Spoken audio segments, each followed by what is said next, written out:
আমাৰ মানুহজনে গোবৰ পেলাব গৈছে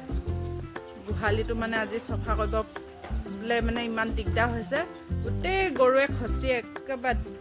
অৱস্থা নাইকিয়া কৰিলে চাওকচোন কেনেকৈ খচিলে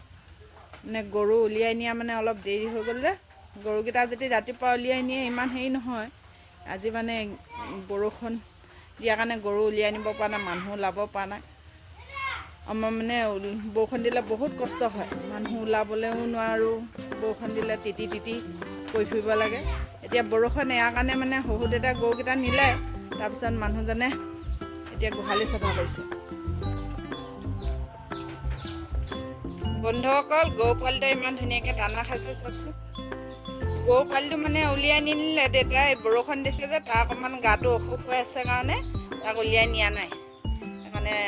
তাক ঘৰতে দানা খুৱাই মানে ৰাখিছোঁ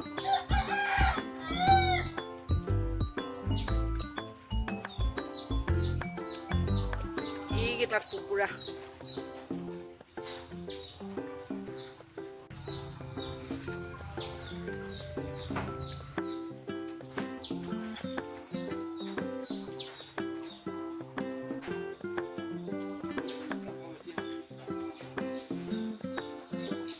এপাতিহে দিছোঁ চাপৰ এপাতিতে বেছি হৈ গ'ল নে খাওক দিয়া সেই এতিয়া ভোক লাগিছে পেটত ধৰিব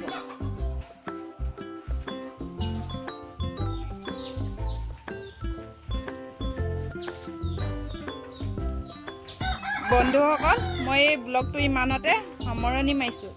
এতিয়া আপোনালোকলৈ চবলৈকে মোৰ হিয়া ভৰা মৰম যাচি লাষ্ট অন্তৰত ৰাধে ৰাধে।